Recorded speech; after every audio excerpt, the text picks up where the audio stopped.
السلام عليكم ورحمة الله وبركاته. هلو على أحلى متابعين في الدنيا كلها. وحشتوني أوي يا حبايب قلبي. يلا بينا نصلي على الرسول ونكتب أكتر ذكر بتحبه في التعليقات عشان لما غيرك يردده يتكتب في ميزان حسناتك. لا إله إلا أنت سبحانك إني كنت من الظالمين. وعاوزة أقولك كلمتين، مش كفاية بعض بقى؟ مش كفاية ذنوب لحد كده؟ مش كفاية تأجيل للتوبة؟ أنا عارفة إن جواكي خير وعارفة إن قلبك لسه بيعاتبك كل ما تبعدي عن ربنا. فوقي يا حبيبتي، الدنيا بتجري والعمر بيعدي ومفيش راحة حقيقية غير في القرب من ربنا. قال الله تعالى: ألا بذكر الله تطمئن القلوب. ارجعي لربنا النهارده قبل بكره، والله ما هترتاحي ولا هتلاقي السكينه ابدا الا في الصلاه. اوعي تقصري في صلاتك، حطي في بالك دايما ان الصلاه على وقتها هي نجاتك من الدنيا دي واهم من اي حاجه، وهي هتبقى رفيقتك في القبر. ربنا يحسن ختامنا جميعا يا رب ويردنا اليه ردا جميلا. وبس كده. ولو لسه ما اشتركتش في القناه بدعوك تشترك وتفعل زر الجرس على اشعارات الكل عشان يوصلك مني كل جديد في قصصي وحكاياتي.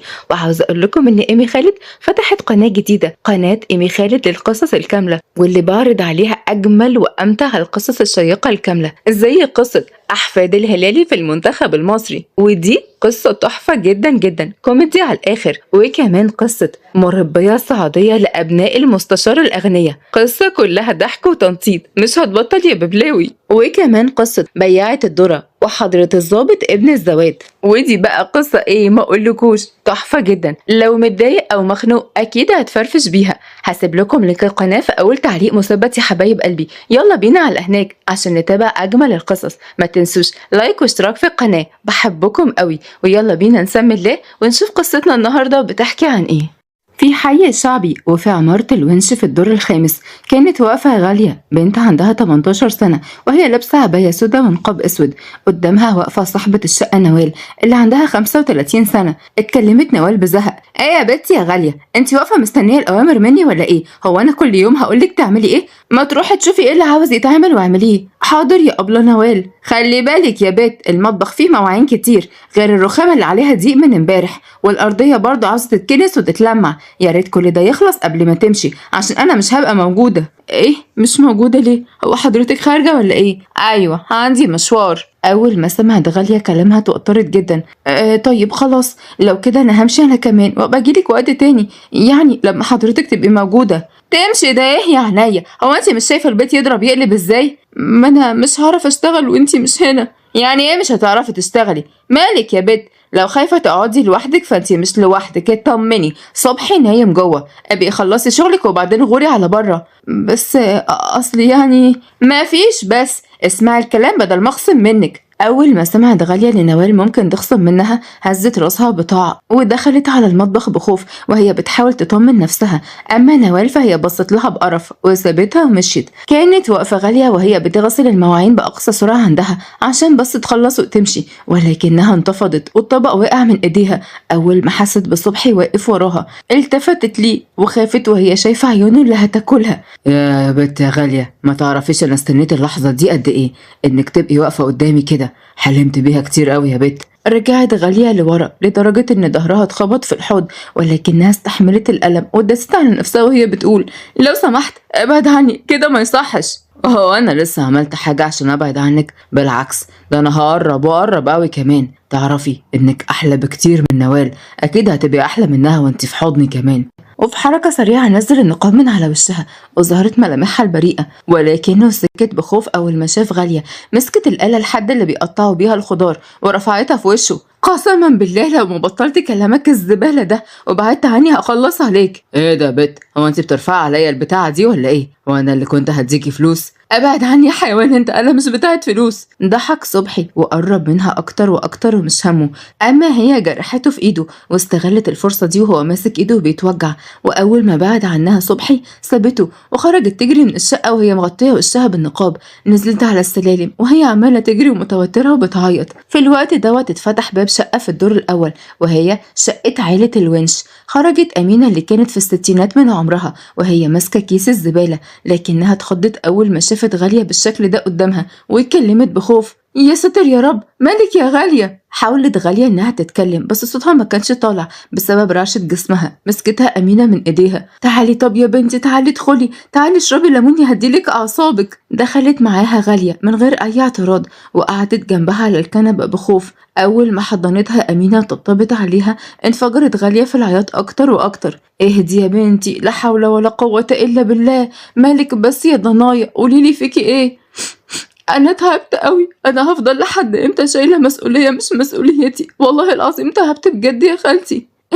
احمد عمل لك حاجه تانية يا بنتي غاليه؟ لا يا خالتي، ده صبحي جوز نوال، الراجل المخبول ده حاول يقرب مني، لولا ستر ربنا وان شفت اللي بيقطعوا بيها الفاكهه على الرخامه كان زماني دلوقتي في خبر كان. تاني نوال يا غاليه، تاني نوال؟ هو انا مش قلتلك يا بنتي قبل كده بلاش تشتغلي عند نوال؟ الست دي انا عمري ما استريحت لها ابدا. اعمل ايه بس يا ابله امينه؟ انت عارفه اني مضطره اشتغل عشان اصرف على البيت ونوال بتديني فلوس بزياده. اسمعي بقى اما اقولك يا بنتي، لو على الفلوس اديك اللي انت عاوزاه بس مفيش مروح تاني عند نوال، فاهمه ولا لا؟ الرزق على الله يا حبيبتي والشغل كتير، بس كرامتك وسلامتك وسمعتك اهم من اي شغل.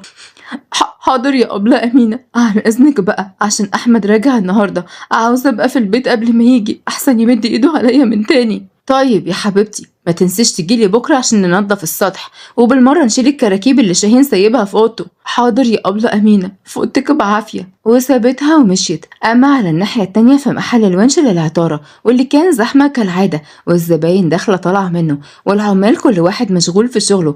أما شاهين الونش واللي كان في التلاتينات من عمره كان قاعد على مكتبه وبيتابع كل اللي بيحصل قدامه. في الوقت دوت دخل سيد وكان واحد من تجار العطارة المعروفين في المنطقة وكان في بداية السبعينات من عمره. وقف شاهين قدامه. ممكن كلمتين يا شاهين؟ اسمي المعلم شاهين يا سيد. ما علينا، انا مش فاهم انت عملت معايا كده ليه؟ عملت ايه يا سيد؟ انت عارف كويس انت عملت ايه. رحت للتجار وزودت عليا السعر 50,000 جنيه وخدت البضاعة كلها وانا رجعت بايديا فاضية. بصله شاهين من فوق لتحت. خلاص خلصت كلامك؟ لا لسه ما خلصتش. طب اسمع يا سيد، عشان انا الكلام معايا خلصان، وجودك هنا مش هيغير اي حاجة. يعني ايه الكلام ده؟ يعني دي تجارة واللي يدفع اكتر ياخد البضاعة، بس انا كنت متفق عليها مع التاجر وانت رحت وخدتها منه على الرغم انها اصلا مش من حقك يا ونش، وعلى حقك انت كمان يا ابو السيد، طالما ما دفعتش فيها حاجة تبقى مش بتاعتك. واتعصب سيد وعلى صوته. يعني انت شايف انك لما تستقوى على واحد قد ابوك يبقى انت كده راجل؟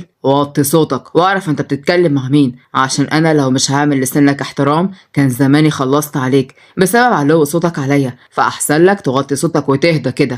انا مش بوطي صوت لحد، بس وطيت اهو دلوقتي يا سيد. اسمع يا سيد، اللي يقف قدام الونش يتحمل هو ممكن يعمل فيه ايه، وانت اللي بدأت لما خدت حاجة مش من حقك، لو فاكرني اني هسيبك تبقى غلطان يا شاهين. اما شاهين في اللحظة دي نده على سعيد. يا سعيد. في اللحظة دي خرج سعيد من المخزن. خير يا كبير؟ ولا حاجة، ده سعيد كان جاي يشتكي فكنت عاوزك تروق عليه شوية. بس انا مش بشتكي يا معلم شاهين. امال جاي لي تعمل لي ايه؟ جاي اقولك ان اللي انت عملته ده مش هيعدي بالسهل ابدا. لما ما يعديش يبقى تعالى، بس خليك فاكر حاجة واحدة بس، السوق ده اللي معاه فلوس هو اللي بيحكمه، وانا معايا فلوس اكتر منك، فبلاش انا يا سيد. بلع سيد ريقه بخوف وحس ان كل الناس بتبص عليه وان هو اتهز قدامهم. لف من غير ما ينطق بولا حرف وخرج من المحل. واول ما خرج اتكلم سعيد.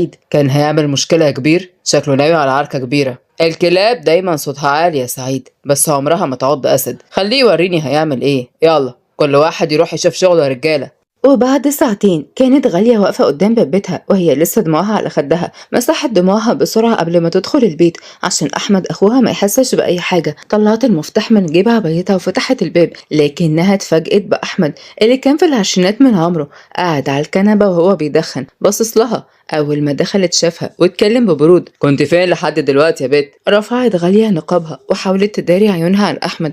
أنا كنت في الشغل. هكون فين يعني يا أحمد؟ قام وقرب منها. بس الشغل بيخلص المغرب يا غالية، يعني المفروض من ساعتين. كنت فين انت بقى الساعتين دول؟ أنا كنت بزور قبر بابا وماما، حسيت بخنقة كده وإني محتاجة لهم يا أحمد، عشان كده رحت لهم، وأهو يبقى فينا حد بيروح يزورهم. طب هاتي يا أختي الفلوس عشان أنا هسهر مع صحابي النهاردة ومحتاجهم. أول ما قال على الفلوس اتوترت غالية جدا بسبب إن هي عارفة اللي جاي بعديها مش خير أبدا. معيش فلوس، أنا ما قبضتش النهاردة من نوال. وتعصب أحمد. يعني ايه معكيش فلوس يا بت؟ فاكراني عبيط ولا ايه؟ لا فوقي بدل ما فواقي كان بطريقتي. والله العظيم دي الحقيقة، انا فعلا ما خدتش فلوس من نوال النهارده. وانتي ما خدتيش منها فلوس ليه بقى؟ ان شاء الله انطقي. انا سبت الشغل ده ومش هروح تاني اخدم عندها يا احمد، خلاص تعبت، انا تعبت من القرف اللي بشوفه هناك. ايه سبت الشغل؟ يعني ايه سبت الشغل يا روح امك؟ هو مزاجك ولا ايه؟ بمزاجي، وعشان تبقى عارف انا مش هرجع المدة تاني خالص. احمد مسكها من دراعها بغضب. وانتي من امتى بقى بتاخدي قرار كده من غير اذني؟ انا بس اللي امرك تعملي ايه وما تعمليش ايه، فاهمه ولا لا؟ ومسك ايدها ولواها ورا ظهرها. اي سيب ايدي يا احمد الله يخليك. هات الفلوس اللي معاك يا بت. قلت لك ما معيش، انت ليه مش عاوز تصدقني؟ بص لها بغضب ومن غير اي مقدمات فتش في جيوب العبايه بتاعتها، طلع منها الفلوس اللي كانت مخبياها عنه عشان بس تقدر تجيب لها اكل وما تنامش من غير عشاء. حاولت غاليه كتير تمنعه لكنها ما قدرتش عليه، واخره المتمه زقها على الارض ببرود. حرام عليك حرام عليك، سيبهم لي، دول اخر فلوس معايا، البيت ما فيهوش اي لقمه يا احمد، حرام عليك، ده غير الايجار اللي احنا عاوزين ندفعه بدل ما نترمي في الشارع. اسكت يا بت، بلا ايجار بلا اكل، الفلوس دي انا اولى بيها من الناس الغريبه. دي فلوس الايجار والله العظيم.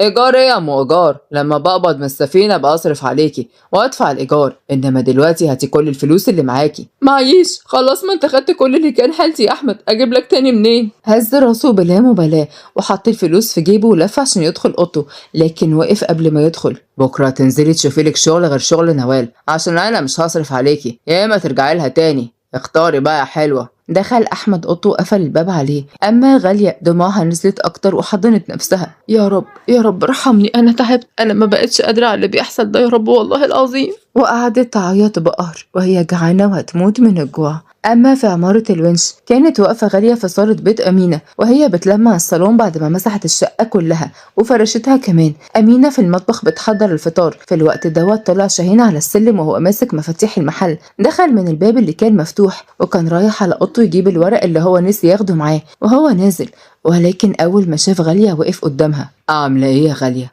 غالية حاولت تسيطر على دقات قلبها بسبب صوته اللي بمجرد ما بتسمعه قلبها بيفضل يدق جامد. لفت له وابتسمت من تحت نقابها. الحمد لله يا معلم شاهين، تسلم على سؤالك. شاهين كان لسه هيمشي ولكن لمح طرف ايديها اللي كان باين من تحت كم العباية. ركز على ايديها شوية. غالية ايديكي. نعم، محتاج حاجة يا معلم شاهين؟ بقولك ايدك مالها. انتبهت غالية للكم اللي كان مرفوع ونزلته بسرعة.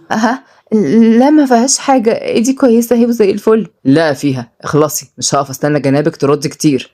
قلت لك ما فيهاش حاجة يا معلم شاهين، ما تشغلش بالك. فضل باصص لها كام ثانية. الكدمة دي جديدة، يعني ممكن تكون النهاردة او امبارح مش كده؟ اصل انا خبطت ايدي امبارح وانا بشتغل، ممكن يكون منها. واللي في ايدك التانية دي ايه؟ افترضنا ان انت كنت سرحانة وخبطتي ايد، ايه هتخبطي التانية برضو؟ في الوقت دوت فهمت غالية ان شاهين كاشف كذبها عليه. حاولت كتير تلاقي اي حاجة تقوله لكنها ما قدرتش تتكلم او تنطق حتى. في اللحظة دي خرجت امينة من المطبخ. شاهين يا ابني، ايه ده؟ انت طلعت امتى يا حبيبي؟ هي غالية كل يوم بتيجي عندك بالكدمات دي يا أمي؟ سيبها في حالها يا شاهين يا ابني، دي بنت غلبانة وربنا يكون في عونها على اللي هي بتشوفه. الوقت دوت اتأكد شاهين من كل شكوكه. اللي يعمل كده في واحدة ست ما يبقاش راجل، واللي يعمل فيكي كده يا غالية لو راجل يجي ويقف قدامي وأنا أوريه مقامه. رفعت غالية عيونها ليه لأول مرة وهي حاسة إن في حد لسه مهتم بيها وممكن ياخد لها حقها كمان من الدنيا. عن إذنك يا معلم شاهين، شكرا جدا لحضرتك. وسابته ومشيت من قدامه على طول. أما في نفس الوقت كان أحمد قاعد على القهوة مع صحابه وقدامه كوباية الشاي والسيجارة في إيده. أما عادل ورمضان وعبده كانوا قاعدين حواليه على الترابيزة. واتكلم رمضان. الحمد لله على السلامة يا بحار. الله يسلمك يا رمضان. ورد عادل. عملت إيه في السفينة؟ جايب لنا إيه معاك السفرية دي؟ رد أحمد عليه وهو بيطلع علبة سجاير جديدة من جيبه. خد أهو، قسموها بينكم، نوع جديد ومستورد. قال له عبده. جدع والله، ده أنا قلت هتنسانا زي المرة اللي فاتت. شكل القبض كان حلو المرة دي. حلو ايه بس؟ الفلوس بتتبخر يا جدع، بمجرد ما تفك ال100 جنيه ما تلاقيهاش، بس اهو بتتقضى. طيب واختك عاملة ايه يا ابو حميد؟ زي ما هي، كل يوم شغل واخر اليوم لما بترجع بتديني الفلوس. رد عبده. طب والله بنت جدعة، على الرغم من انها بنت بس ب100 راجل واحسن مننا بكتير. وتعصب احمد. بقول كل واحد يشوف حاله احسن، بلاش يا عبده تجيب السيرة دي عشان ما تزعلش. سكتوا شوية وبعدين قرب عادل من أحمد وهمسله. اسمع يا أبو حميد، أنا عندي شغلانة تنقلنا نقلة عمرنا ما كنا نحلم بيها. قول يا واد، شغلانة إيه دي؟ بالصلاة على النبي كده سرقة يا عم أحمد. بص له أحمد من فوق لتحت. يا عم غور ابعد عني، هو أنا ناقص بلاوي؟ استنى بس لما تسمع، مش يمكن لما تسمع العرض يعجبك وتوافق. اتفضل ارغي. انت عارف شاهين الونش؟ ها، ومين ما يعرفوش؟ رد عادل. أمه عندها دهب كتير قوي، وشاهين كل فلوسه في البيت، وأنا عرفت ميعاد هيكون البيت فيه فاضي، وشاهين هيبقى بيستلم البضاعة الجديدة، وأمه نومها تقيل، يعني البيت هيبقى فاضي لينا. وانت عرفت منين يا عادل؟ دي شغلتي انا بقى يا ابو حميد، مالكش دعوة.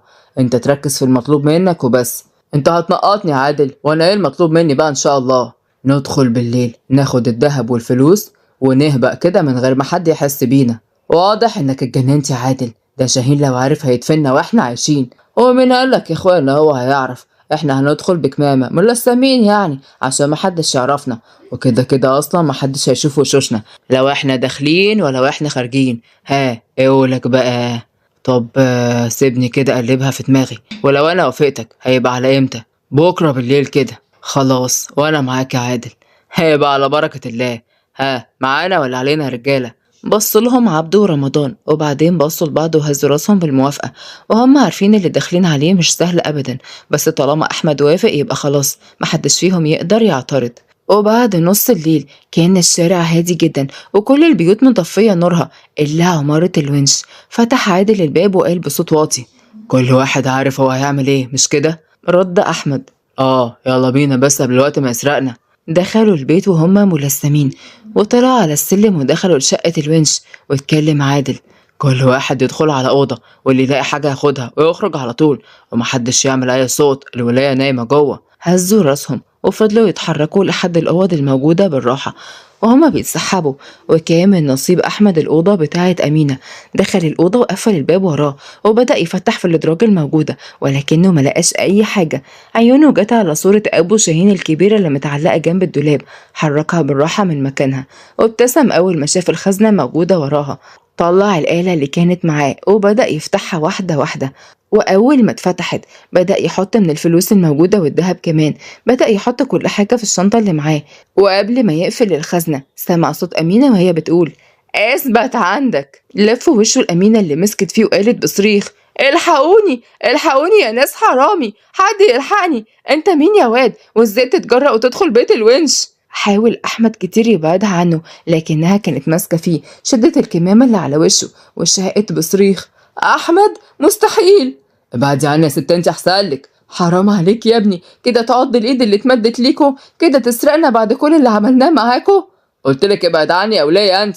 سمع احمد صوت خبط على باب الاوضه وصوت عادل وهو بيقول: انجز يا احمد ويلا بينا، الوليه هتلم علينا الناس. سيبيني بقولك سيبيني. لا مش هسيبك، مش هسيبك تاخد شقانا وتهرب بيه ابدا. زقها أحمد بكل غضب ناحية الدولاب، فاتخبطت أمينة في الدولاب ووقعت على الأرض وهي ماسكة راسها من الوجع. سابها أحمد وفتح الباب وخرج وهرب هو وأصحابه من البيت بسرعة. وعدى يومين كانت الحارة كلها مقلوبة بسبب اللي حصل، وشاهين كان واصل لأقصى درجات غضبه بسبب إن هو مش عارف يمسك اللي أذوا أمينة، وخصوصا بعد ما عرفهم واحد واحد من رجالته. أما في شقة الونش كانت قاعدة غالية جنب أمينة والدموع مالية عيونها وهي بتعيط بقهر بسبب الكلام اللي بتسمعه من أهل الحارة على أخوها. كانت رافعة النقاب قاعدة جنب أمينة بتواسيها، وكانت حزينة جدا. الناس اللي طردوها من بيتهم خايفين لا تسرقهم زي أخوها بالظبط. بصت غالية لأمينة: انتي متأكدة انه كان أحمد يا أبلة أمينة؟ يعني ما كانش حد تاني وانتي اختلط عليكي الأمر؟ لا يا بنتي، أنا شفته بعناية يا غالية، كان هو أحمد، أنا مستحيل أغلط فيه. لا لا يا أبلة أمينة، أحمد مستحيل يعمل كده. هو يعمل أي حاجة بس سرقة لا، مستحيل. دخل شاهين في الوقت ده وهي ارتبكت ونزلت النقاب. وليه مستحيل؟ إن شاء الله اللي يمد إيده على أخته اللي من لحم ودم ويسرقها عيني عينك كده يعمل أكتر من كده كمان. كان باصص لها شاهين بكل عصبية وهو مش قادر، إزاي بعد كل اللي عمله فيها لسه بتدافع عن أخوها. أنا مش قادر أصدق والله يا معلم إن أخويا يعمل كده.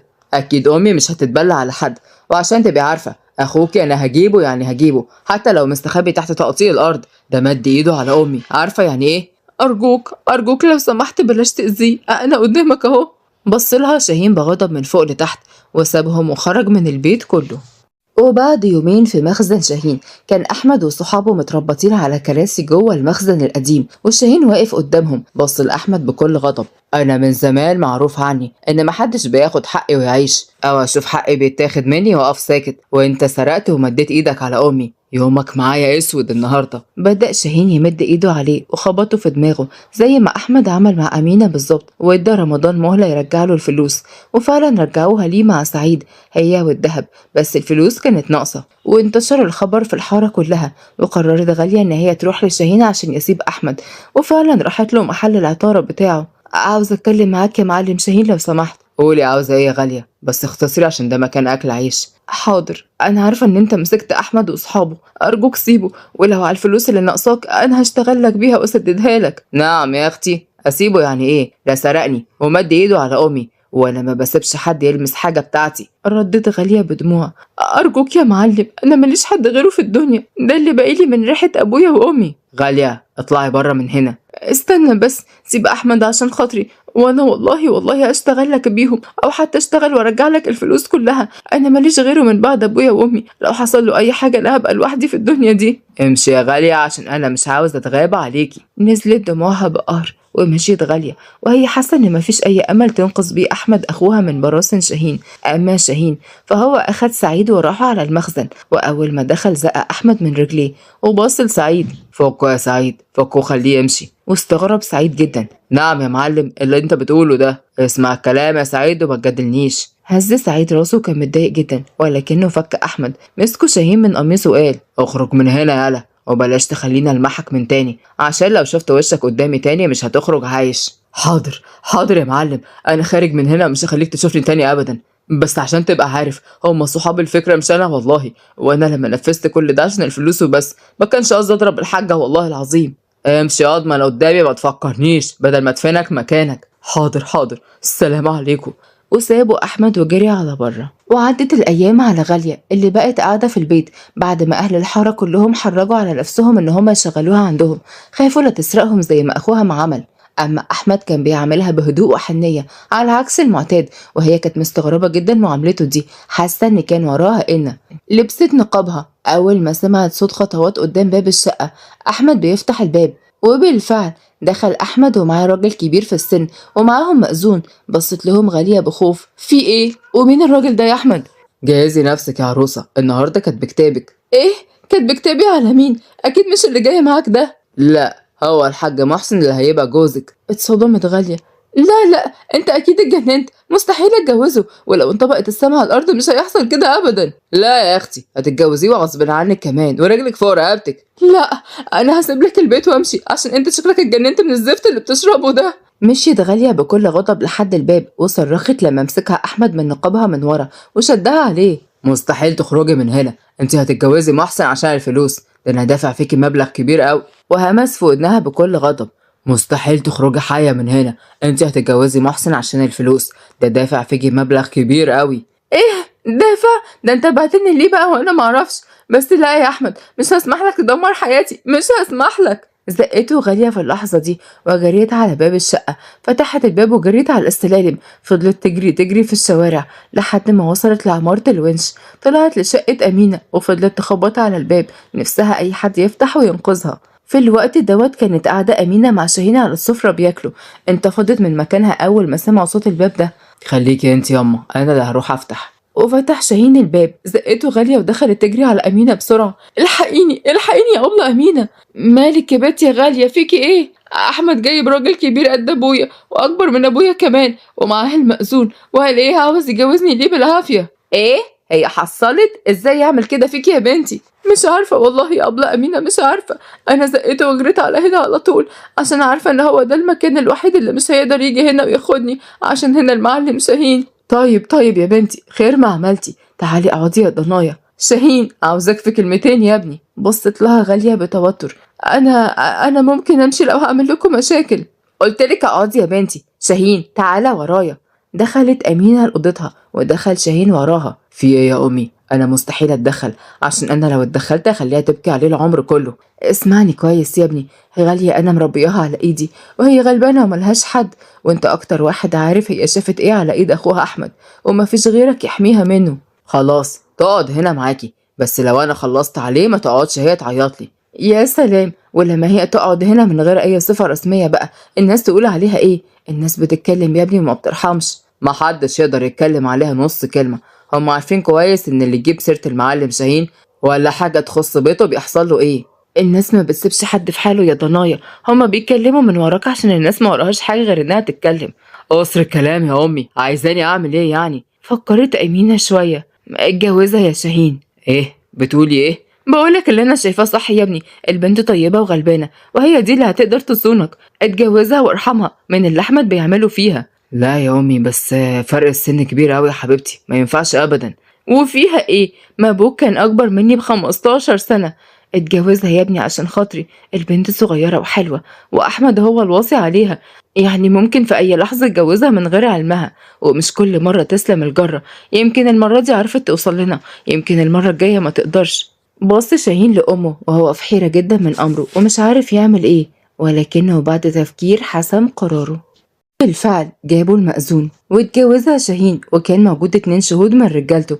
وغالية وافقت لأن الظروف أجبرتها على كده، لكنها من جواها كانت مبسوطة جدا عشان هتبقى مرات واحد زي شاهين اللي فضلت تحلم بيه كتير، واللي هو قدوة لناس كتير وبنات كتير تتمنى إنها تبقى من نصيبه. وبعد كتب الكتاب وكل الناس ما مشيت، دخلت هي الأوضة وقعدت لوحدها.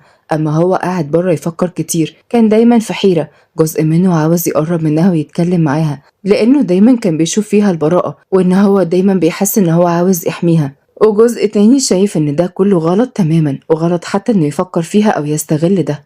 ما بقاش عارف يسمع أنهي كلام ولا ياخد القرار الصح. أما أحمد شاهين بعد ما كتب كتابه على غالية أجبره إن هو يسيب الحارة كلها ويمشي، يروح القبطان اللي شغال معاه على سفينة، وهدده إن هو لو رجع تاني هيخلص عليه. وفي يوم في بيت شاهين كانت قاعدة غالية مع أمينة اللي كانت بتشرب قهوتها. بصت لها أمينة بخبث. تصدقي يا بنتي يا غالية إن انتي حلوة قوي، عينيكي وشعرك وملامحك. أيوة كده، خليكي دايما قاعدة في البيت بشعرك كده وبوشك الحلو ده. ربنا يخليكي يا أبلة أمينة، انتي اللي عيونك حلوة. قوليلي بقى، وبعدين معاكي انتي في شاهين، اوعي تكوني مفكرة ان انا مش فاهمة انتوا بتعملوا ايه واحنا بنعمل ايه. بس يا خالتي، ما الحياة ماشية اهي زي ما المفروض ما تمشي. هو اتجبر ان هو يتجوزني، واكيد يعني مش هنبقى زي اي زوجين. جوازنا جه كده عشان يحميني، وكتر الف خيره الصراحة. هو انتي عبيطة يا غالية ولا ايه؟ ده جوزك يا بنتي، وقربه منك حقك وحقه. انتي المفروض تطلبي منه ده. ابني عامل زي ابوه، بيتكسف، ما بيعرفش يعبر عن مشاعره. عايز الست اللي تفهمه من غير ما يتكلم يا بنتي. بس انا مش هعرف اعمل كده ابدا يا ابله امينه. انا عمري ما اتكلمت مع اي حد ولا اي راجل حتى. اقوم اروح واتجرأ معاه؟ في اللحظه دي اتفتح الباب بالمفتاح ودخل منه شاهين، اللي عيونه بتفضل متعلقه على تفاصيل وشها الصغير واللي بتجذبه من غير اي اراده منه. واتكلمت امينه: تعالى يا ابني، حمد لله على السلامه. ها، اخلي مراتك تحضر لك العشاء؟ لا مش عاوز يا امي، تعالي ورايا غالية لو سمحتي عشان عاوزك. وسبقها شاهين على الأوضة، غير هدومه ولبس التيشيرت اللي بيبرز عضلاته والوشم اللي عليها. أما أمينة غمزت لغالية: اتحركي كده يا بنت تلحلحي، صرحي بكل اللي جواكي، مالك مبلمة كده ليه موكوسة؟ مشاعرك فضحكي من أول يوم يا بنتي. يلا روحي، ربنا يهنيكي انتي وجوزك. قامت غالية وهي حاسة بالإحراج الشديد، رجعت شعرها الطويل لورا ودخلت ورا شاهين الأوضة. وبعد ما دخلت قفل الباب، قرب منها وشاور لها إنها تقعد قدامه. قعدت وهو فاضل باصص لها، وهي توترت جدا. هو انت هتفضل باصص لي كده كتير؟ اعمل ايه بس يا غالية، ملامحك بتجذبني من غير اي ارادة مني، وبلاقي نفسي تايه جوه عيونك دي. بس بقى يا معلم شاهين، ايه كلامك ده؟ قرب منها شاهين ولمس وشها. معلم ايه بس؟ انا اسمي شاهين من هنا ورايح. بصي يا بنت الناس، انا عارف ان جوازتنا ما كانتش قد كده خالص، وان انا وانتي اتجبرنا عليها، بس لو عاوزة تطلقي انا ما عنديش اي مشكلة، واوعدك هتفضلي برضه في حمايتي يا غالية. اتجرأت غالية في اللحظة دي وحطت ايديها على بقه. لا طبعا مش عاوزة اتطلق، انا عاوزة اكمل معاك يا شاهين، ايا كان اللي هنشوفه سوا ونعيشه. انا عاوزة اكمل حياتي معاك. بلاش تحكمي على نفسك بالظلم يا غالية، أنا أكبر منك كلها كام سنة وشهري هيشيب، وانتي هتبقي لسه في عز شبابك. صدقني كل ده ما يفرقش معايا خالص، انا اللي يفرق معايا الحنية اللي انا حسيتها معاك. كفاية ان انا بقيت احط راسي على المخدة وانا مطمنة وانا في بيتك، وانا عارفة ان في راجل واقف في ظهري. قرب منها وحاوط وسطها بايديه الاتنين، وهي حست بروحها بتتسحب منها، ولكنها كانت مبسوطة جدا. يعني عاوزة تكملي حياتك معايا يا غالية، تبقي شريكة حياتي العمر كله؟ قربت منه وحطت راسها في حضنه. أيوة يا شاهين، ده يوم المنى، عاوزة أكملها معاك وأفضل معاك العمر كله وأموت وأنا في حضنك كمان. أحضني أوي يا شاهين، أنا بحبك وما أقدرش أستغنى عنك أبدا. شاهين ما كانش مصدق نفسه، غمض عيونه وضمها لحضنه بحنان، وأخيرا قلبه هدي وارتاح. هو كمان كان بيحس ناحيتها بمشاعر حلوة جدا، ولكن دلوقتي هي أكدت له إنها هتبقى نصه التاني.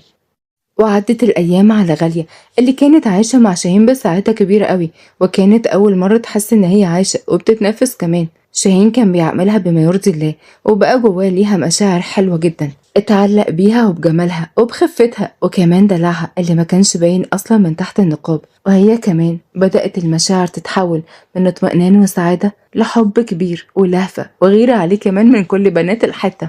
وكمان شاهين عمل لها فرح في الحتة كلها، كانت ليلة جميلة جدا، ودخل بيها بيته بفستان الفرح وعمل لها شقة لوحدها في العمارة. ولكن غالية أصرت إنها تفضل قاعدة مع أمينة والدته لأنها بتستريح معاها ولأنها بتفكرها بأمها الله يرحمها. وفي يوم كانت واقفة في الحمام بعد كام شهر وهي ماسكة اختبار الحمل الإيجابي في إيديها، هي مش مصدقة إنها حامل في طفل من شاهين. مسحت دموعها وخرجت لأمينة اللي جريت عليها بلهفة: ها يا بنتي طمنيني، عملتي إيه؟ حامل مش كده؟ ايوه يا ماما امينه، انا حامل من شاهين، انا مش مصدقه نفسي.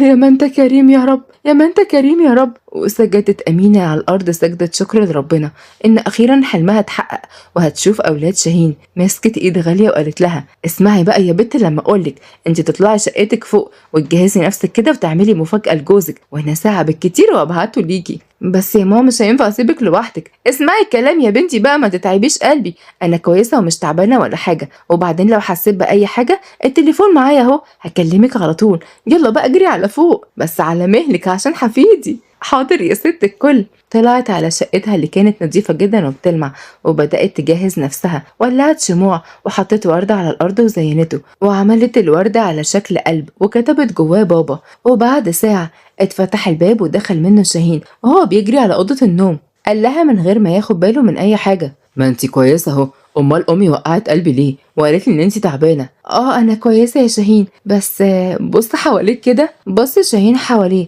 وشاف كل حاجة، وعيونه وقفت عند القلب وهو مش قادر يستوعب. ايه ده بجد بجد يا غالية؟ انت طلعتي حامل؟ ايوه يا شاهين، حامل في ابنك يا حبيبي. شالها شاهين بكتر فرحته ولف بيها بجنون وهو حاسس بسعادة اول مرة يحس بيها. ضمها ليه جدا. تعرفي ان انتي من يوم ما بقيتي مراتي وانتي دخلتي السعادة على قلبي، خطفتيني من اول مرة شفت عيونك فيها يا غالية، ولما اتجوزتك اتخطفت اكتر وحبيتك. حبيتني بجد يا شاهين؟ اه طبعا حبيتك، ما كنتش اعرف يعني ايه حب اصلا، وكان بالنسبة لي حاجات تافهة قوي المشاعر دي، بس دلوقتي عرفت انا بحبك يا غالية. وانا كمان بحبك يا شاهين، بحبك وبدوب فيك. من اول ما وعيت على الدنيا بقى وشفتك وشفت قوتك وانا حبيتك، واتمنيت كتير تكون الفارس اللي بيجي وينقذني من احمد والدنيا دي كلها، بس ما كنتش اقدر اقرب منك ابدا. كنت بحس ان انت مجرد افارق، كنت بحس مش هينفع اتعدى حدودي ابدا. انت بس كنت مجرد حلم جميل، كنت بخاف منك قوي. بس من وقت ما اتجوزنا عرفت ان ورا القسوة دي حنية كبيرة خالص، وانا اتأكدت دلوقتي ان انت حب حياتي، حب طفولتي وشبابي ومراهقتي يا شاهين. يا روح شاهين انتي تعالي في حضني بقى بعد الكلام الحلو ده. ضحكت بكسوف وهو ضمها ليه بكل حب. ولحد هنا وانتهت قصتنا، وعاشوا مع بعض في سعادة وهنا، واستنوني في قصة جديدة. سلام.